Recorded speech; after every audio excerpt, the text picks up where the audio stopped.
Hey everybody, this is Fiero. Hey, turn for the camera please, my guy. Fiero is our albino labyrinth Burmese python. Now, for the long-time subscribers and viewers of my content over the last 2 years, number one, thank you. And number two, you probably already know Fiero and his whole backstory. But it has grown significantly since I really talked about him in earnest. So, today's episode of All of My Animals is we're talking about why Fiero is such a special little ball python, a special little Burmese python. I have a lot of ball pythons, I apologize. So, as a lot of you know, this is essentially what I always wanted to do. I wanted to kind of have my own little zoo, and then as I got older, I learned that I love sharing my love and knowledge and absolute just essentially, I don't even know what I could call this, is just an infatuation with these animals. And I love to share that with people, especially young adults, children, and honestly, the best part is turning people who are fearful of snakes into not necessarily other lovers of them, but at least ones that can be very respectful and truly understand them, at least on a better basis than they did prior. And so to do that, I wanted to be the guy that was going to be the educational programs person, and one who shows up to your kid's school with the, that has the big yellow snake and does the whole little spiel. And so I already had a lot of what I needed a few years ago. I had the hat, I had the ponytail, of course I had cornrows then, not dreadlocks. All I needed was that big yellow showstopper snake. Didn't have Yang, the big retic at the time, and it's not like Yang can travel with her respiratory issues anyway.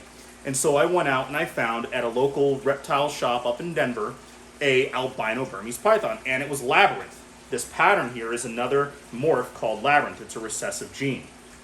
Now, if anyone has ever watched a lot of Brian Barczyk's videos, he is very famous for the phrase Restrictives Concentrate. And so what that means is the quickest way to get visual recessive animals is to breed visually recessive animals together. And unfortunately, that usually means the closer in relation to them, the quicker you'll get those out.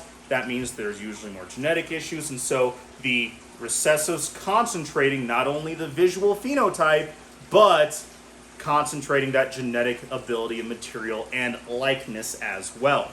And so this guy right here is a double recessive. Labyrinth is recessive, albino is recessive. I just thought that was really cool. He seemed really fine. He had a decent personality as a little baby, not really snippy at all, so I took him home. Later I found out that both of his parents also were albino Labyrinth Burmese pythons. So double albino to double labyrinth. It's a little sketchy in some regards, but as a whole, reptiles, other than like a lot of the eastern indigos and Drymarchons, they are usually pretty good with those kind of closer genetic pairings. And then I found out that there were a lot of eggs that were laid that weren't hatched. And in fact, over 30 eggs were laid and only 9 hatched. And I went, that's really weird. And then I found out that there were 3 males and 6 females. And all 6 females didn't make it past the first couple weeks. And I went, oh, that's really not good. And then I found out that both of his parents had the same parents. That's right, Fiero's family tree is a flagpole. He is the reasons why cousins shouldn't marry. When I say his name, banjos start playing. A lot of his cousins carry tiki torches. I think you're getting at I think you get what I'm getting at here, right? So basically, he is a very, very, very special Burmese python. And as it turns out, he is the only one left. Another one of his brothers of the 3 males didn't make it very long, and then his other brother was sold to another reptile store owner. He had him for a number of years, then he was sold off, and he actually passed away at about 5 years of age. That's right, this isn't like a year-old Burmese python. Fiero here was born in 2014, and so for those of you who are not good with the maths like me, that makes him 9 years old. This is a 9-year-old male Burmese python. This is what happens when irresponsible breeders are essentially allowed to do what they want and not checked on it. He's the only one left. Both of his parents are no longer around either. This guy wouldn't eat. He would only eat live for the first 7 years of his life. A lot of times he would even just take his prey and then not eat it. He never really got to the point where we were really worried about his weight and size ratio, but we were concerned about his internal organs, because that can kind of happen when an animal is not eating, they're not getting the nutrients. It can lead to multi-organ internal failure. So, multi-internal organ failure. I got it there. It's early, I apologize. So, that's why Fiero is such a special little Burmese python, and why, when you look at his face, he really hasn't grown out of his little baby pupper Burmese python face. He never really did, because of how small he is. He only started taking frozen thawed in the last couple of years, and now he's starting to act like a true Burmese python where he'll take absolutely anything. However, he will continue to grow, and with him being so small, his growth rate will probably be more than another Burmese python of his age, but he's never going to get very large. When I pulled and stretched him all the way out, he's maybe 5 feet long. Let's see, between 5'9" and 6'2", depending on the convenience store. So, no, he's actually grown a significant amount. He's almost close to 6 feet tall, again, depending on what 7-Eleven we happen to be running out at the time.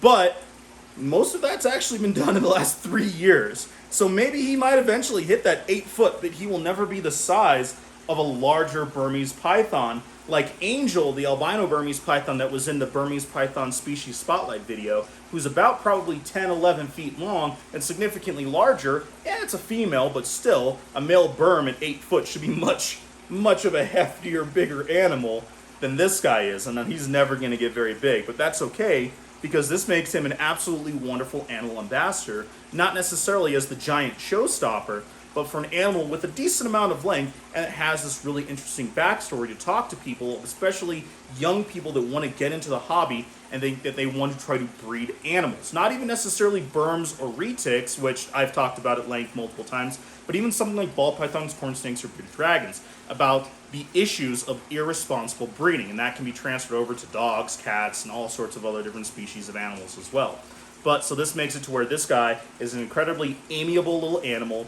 He loves the interactions. He has no qualms with it. He's gone with me to a bunch of different interactions. We've gone to Colorado Gators, multiple reptile shows, schools, churches, summer camps. It's been a whole thing. And Fiero has a good time every single time, and everyone loves him, and he loves it as well, and I love him to death. So hopefully you guys enjoyed today's a little bit longer backstory about Burmese python that always has a little bit of kind of like a Dr. Seuss message wrapped in every single time I bring him out. But again, hopefully you enjoyed it. Check out the full playlist of all of my reptiles, as I'm going to continuously add until we get there. My goal is to hit 10,000 subscribers. I was hoping by the end of the year. I don't know if it's going to happen, but at 5,000 subscribers, we're going to do a full property walkthrough. Hopefully it will happen before winter. We're at 4K, which is great. So that includes this building, the new gecko room that I have not shown off at all. It used to be in a different building. It's now moved over here. So that also includes the outside areas. So the livestock, the goats and the ducks and the turkeys and the livestock guarding dogs and my pond and all of that. That'll all be at 5K subscribers. So please share with everybody, hit the bell notification. And then at 10K subscribers, we're going to do an animal giveaway. We'll select one of the animals that we produced here. Don't know if it's going to be a boa or a ball python. I'm honestly leaning more towards a boa constrictor, because honestly, I think that would be something that, is a little bit more meaningful to me. We all know how I really love and really care about my boas, right? So with 10K subscribers, we're going to do an animal giveaway for everyone who enters in that. So please, again, like and share. Hope everyone enjoyed today's video. Check out the playlist, all of the other little, social media mumbo jumbo. Hope you're having a great day, and we will check you next time.